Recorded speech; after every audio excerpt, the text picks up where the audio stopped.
Disclaimer, ये कहानी पूरी तरह काल्पनिक है।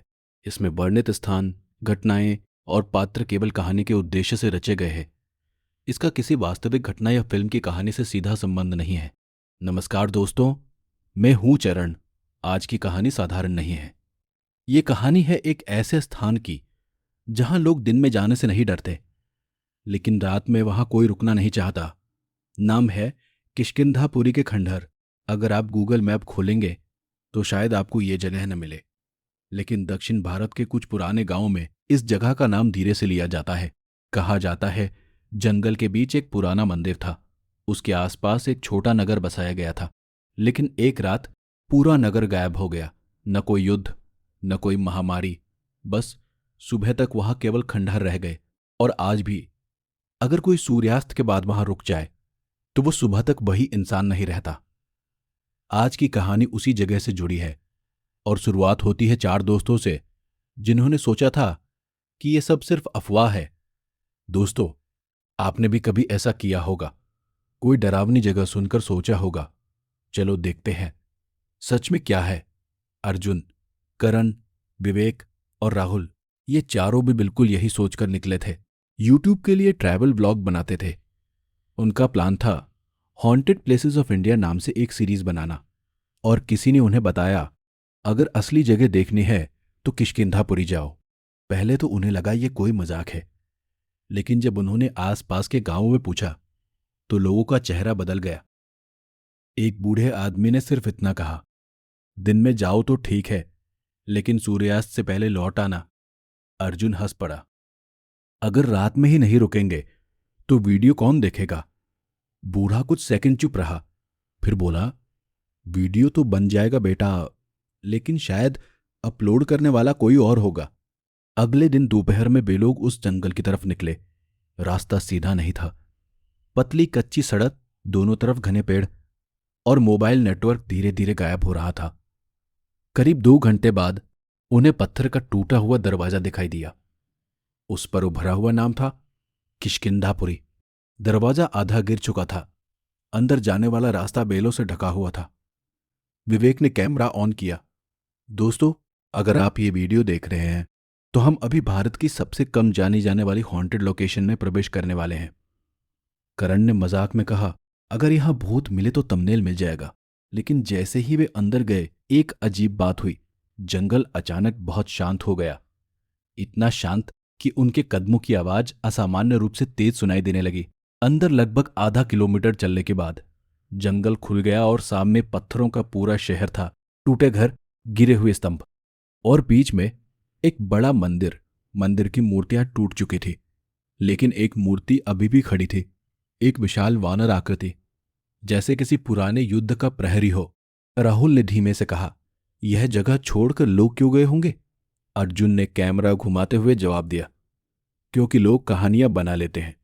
लेकिन उसी पल विवेक ने धीरे से पूछा, तुम लोगों ने सुना? सब रुक गए। कुछ सेकंड तक सिर्फ हवा की आवाज आई। फिर बहुत दूर से जैसे किसी ने धीरे से कहा हो, मत रुको। विवेक ने तुरंत कैमरा उस दिशा में घुमा दिया। दोस्तों, आपने सुना? उसने फुसफुसाते हुए कहा, लेकिन रिकॉर्डिंग में केवल हवा की आवाज थी। अर्जुन ने हंसते हुए कहा, जंगल है, जानवर होंगे। लेकिन राहुल के चेहरे का रंग बदल गया था। नहीं, आवाज इंसान की थी। कुछ सेकंड तक सब चुप रहे। फिर करण ने माहौल हल्का करने की कोशिश की, चलो मंदिर देखते हैं, शायद असली कहानी वही मिले। वे धीरे धीरे मंदिर की सीढ़ियों की तरफ बढ़े। पत्थर घिस चुके थे, जैसे सदियों से कोई वहां चढ़ा ही ना हो। लेकिन जब वे ऊपर पहुंचे तो उन्हें एक अजीब चीज दिखाई दी। सीढ़ियों की धूल में ताजे पैरों के निशान थे, और वे निशान मंदिर के अंदर जा रहे थे। मंदिर के अंदर अंधेरा था। सूरज बाहर तेज था, लेकिन अंदर रोशनी मुश्किल से पहुंच रही थी। दीवारों पर पुराने चित्र उकेरे हुए थे, वानर योद्धा, युद्ध के दृश्य, और बीच में एक गोल चबूतरा, उस पर राख जैसी परत जमी हुई थी। विवेक ने कैमरा जूम किया। ये तो जैसे किसी ने हाल ही में आग जलाई हो। अर्जुन ने कहा, किसी साधु का ठिकाना होगा। लेकिन तभी राहुल अचानक जम गया।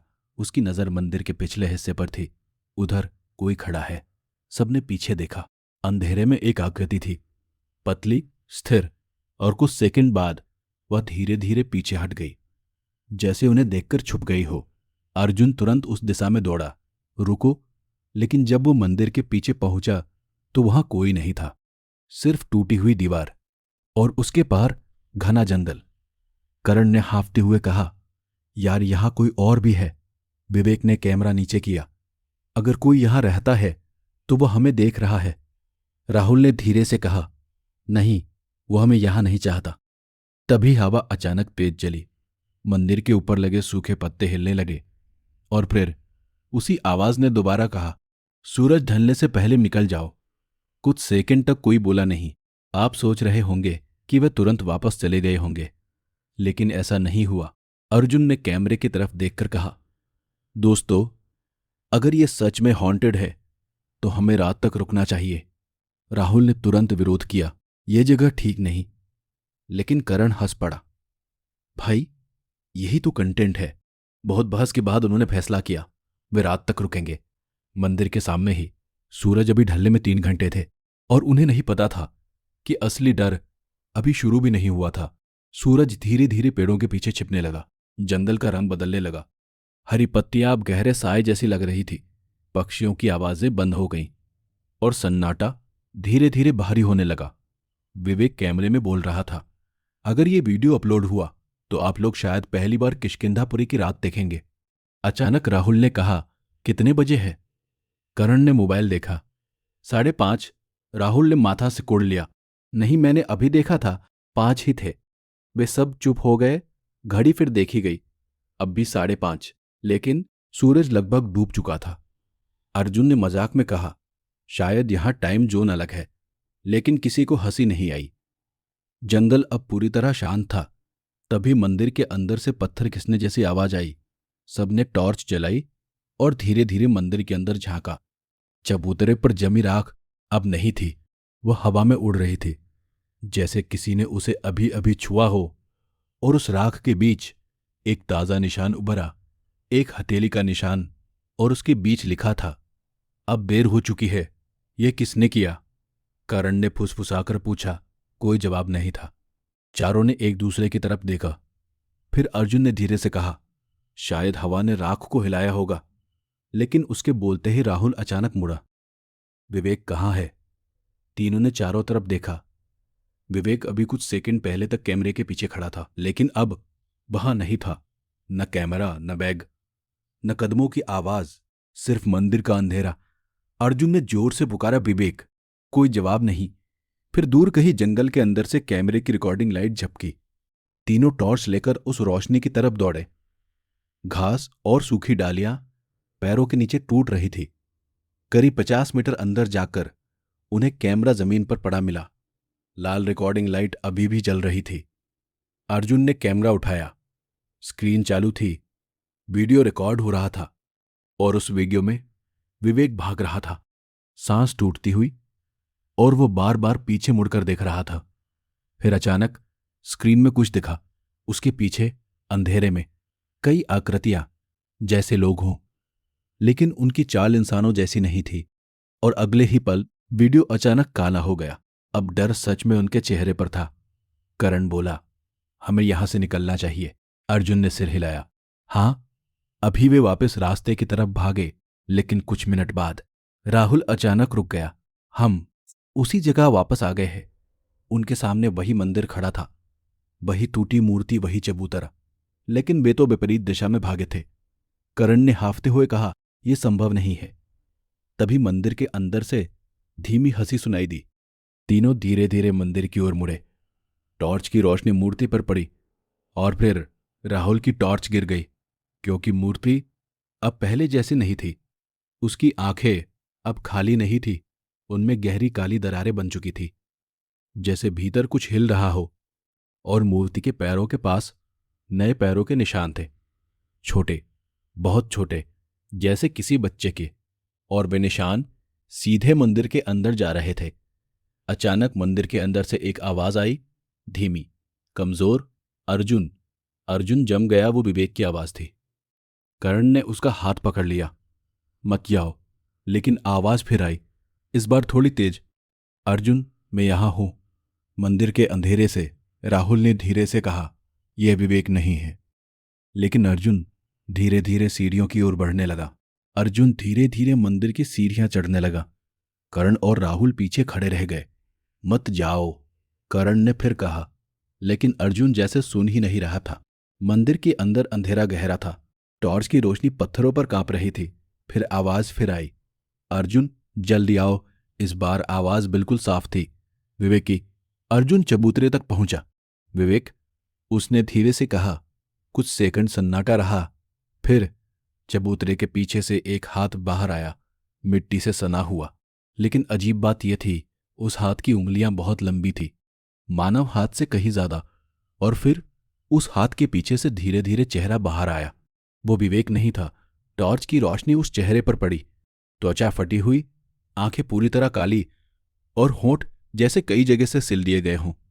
लेकिन फिर भी उसके अंदर से विवेक की आवाज आ रही थी, अर्जुन मुझे बाहर निकालो। अर्जुन पीछे हट गया। करण और राहुल भी सीढ़ियों से ऊपर भागे। लेकिन तभी मंदिर के दरवाजे के बाहर खड़े पेड़ अचानक हिलने लगे, जैसे हवा नहीं, कोई उन्हें धक्का दे रहा हो। और फिर जंगल के हर कोने से आवाज आई, अब तुम यहां हो। तीनों भागकर मंदिर से बाहर निकले। रात पूरी तरह उतर चुकी थी, लेकिन यह सामान्य अंधेरा नहीं था। जंगल जैसे और गहरा हो गया था। टॉर्च की रोशनी मुश्किल से 5 कदम आगे जा रही थी। राहुल ने हांफते हुए कहा, गाड़ी तक पहुंचो अभी। वे उसी रास्ते की तरफ भागे जहां से आए थे। लेकिन कुछ मिनट बाद करण रुक गया। उसके सामने फिर वही टूटा हुआ दरवाजा था, किष्किंधापुरी का। लेकिन वे उस दिशा में गए ही नहीं थे। अर्जुन ने घड़ी देखी, 5:30। अब भी राहुल ने डरते हुए कहा, टाइम अभी भी वही है, जैसे समय आगे बढ़ ही नहीं रहा। तभी उनके पीछे कदमों की आवाज आई, धीम, बहुत सारी, जैसे कई लोग एक साथ चल रहे हो। वे धीरे धीरे मुड़े और टॉर्च की रोशनी में उन्होंने देखा, खंडहरों के बीच सैकड़ों आकृतियां खड़ी थी, स्थिर, चुप, और उनकी आंखें सीधे उन्हीं पर टिकी थी। वे आकृतियां धीरे धीरे आगे बढ़ने लगी, लेकिन उनके पैर जमीन को छू नहीं रहे थे, जैसे वे तैर रही हों। राहुल ने फुसफुसाया, ये लोग हैं। और सच में वे सब इंसान जैसे दिखते थे, लेकिन उनके कपड़े सदियों पुराने थे, जैसे वही खोया हुआ शहर अब भी यहां मौजूद हो। और उनमें से एक आकृति आगे आई। उसका चेहरा विवेक का था, लेकिन उसकी आंखें उन सब जैसे काली। भागो, करण चिल्लाया। तीनों अलग अलग दिशाओं में दौड़े, लेकिन जंगल अब पहले जैसा नहीं था। हर रास्ता उन्हें फिर उसी मंदिर के सामने ला रहा था, जैसे पूरा जंगल उन्हें घुमाकर वापस उसी जगह भेज रहा हो। अर्जुन ने पीछे देखा। आकृतियां अब करीब थी, बहुत करीब, और वे मुस्कुरा रही थी, धीमी, असहज मुस्कान। अचानक मंदिर के अंदर से जोरदार आवाज आई, पत्थर टूटने की। मूर्ति जो सदियों से खड़ी थी धीरे धीरे दरारों में टूटने लगी, और उसके भीतर से काला धुआं निकलने लगा। धुआं जमीन पर फैलने लगा, और जहां भी वो फैलता वहां खड़े खंडहर जैसे जीवित होने लगते, जैसे पूरा शहर जाग रहा हो। राहुल अचानक रुक गया। ये जगह हमें जाने नहीं देगी, अर्जुन ने चिल्लाकर कहा। क्यों? राहुल ने पीछे देखा। आकृतियां अब बिल्कुल पास थी, और वह धीमे से बोला, क्योंकि शहर को नए लोगों की जरूरत है। सुबह जंगल फिर शांत था। सूरज की रोशनी पत्थरों पर पड़ रही थी।